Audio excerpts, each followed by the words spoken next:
They say that betrayal doesn't start with a bang. It starts in the quiet, mundane cracks of your everyday life. For me, the first 5 years of my marriage weren't just good. They were a masterpiece of stability. We had a rhythm.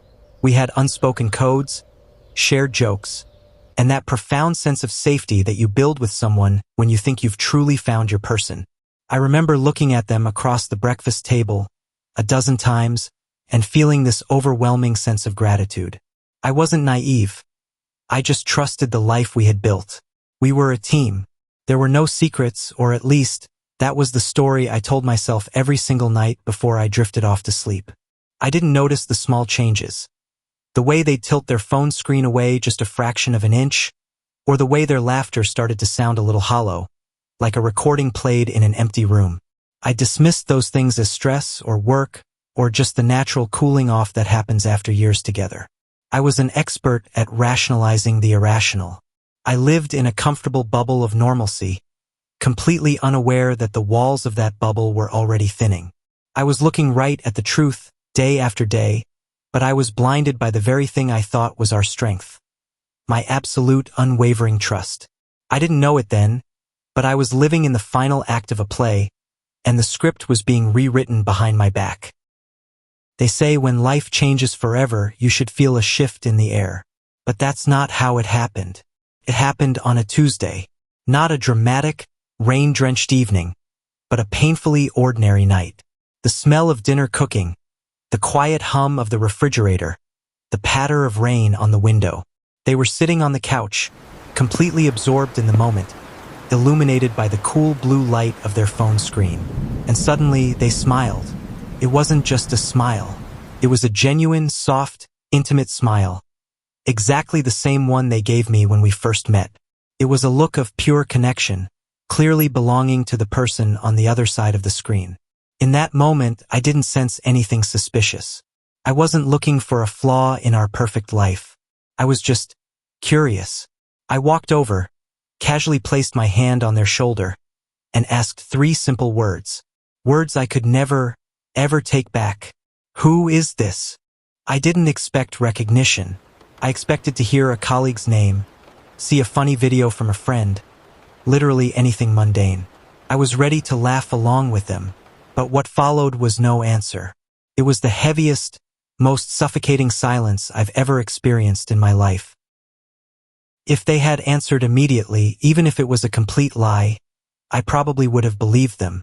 That's the tragedy of unconditional trust. But human instinct is impossible to hide.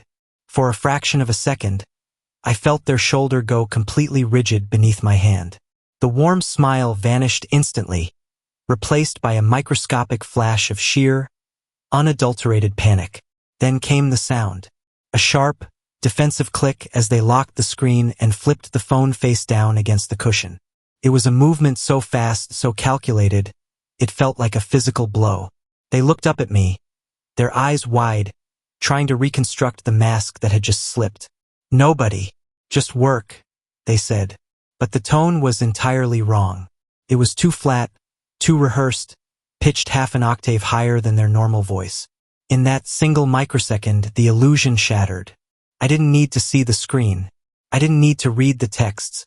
Their reaction was the confession. My mind instantly began to race, playing back 1,000 tiny memories in fast forward. The sudden change in passwords. The way they started taking their phone into the bathroom.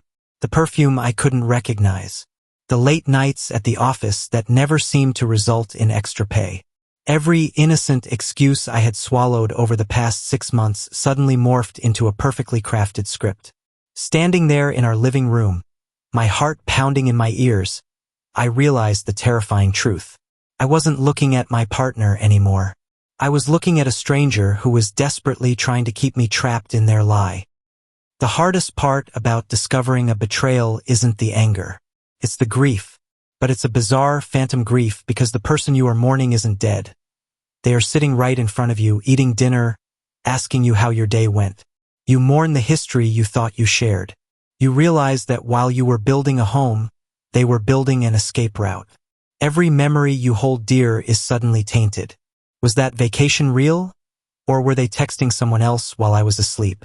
Did they mean it when they said, "I love you" on our anniversary? Or was it just guilt masking itself as affection?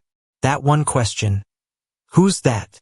didn't just ruin my present, completely rewrote my past. I spent weeks living as a ghost in my own house. We still slept in the same bed, but there was an ocean of silence between us. They thought they had gotten away with it. They thought their quick reflex had saved them. They had no idea that I was already packing my emotional bags, slowly detaching myself from a life that no longer existed. The turning point didn't come with a fight. There was no screaming, no plate throwing, no dramatic exit. It came in the quiet of a Sunday morning, while they were in the shower, and their phones sat on the counter. I looked at it. For years, I had believed that knowing the truth would destroy me. But as I stared at that locked screen, I realized the truth had already destroyed me. It had destroyed my ability to trust, my confidence, and my peace. I didn't pick it up. I didn't need to, because in that moment, I finally understood something profound. The betrayal wasn't about me. It was never about my shortcomings or my love. It was about their inability to be honest with themselves. I left that house not with revenge in my heart, but with a strange, heavy sense of clarity. I walked out into the cold air and realized that for the first time in years, I was breathing. The ending of a marriage is a tragedy, yes, but staying in a place where your intuition is ignored, where your voice is silenced by someone else's fear, is the true death of the soul. I lost a partner, but I found my reality. And if you are out there right now, holding a question in your throat, feeling that something is wrong but terrified to break the silence, understand this. The truth is painful, but it is the only thing that can ever set you free. Don't be afraid of the answer. Be afraid of spending the rest of your life pretending that the silence isn't killing you.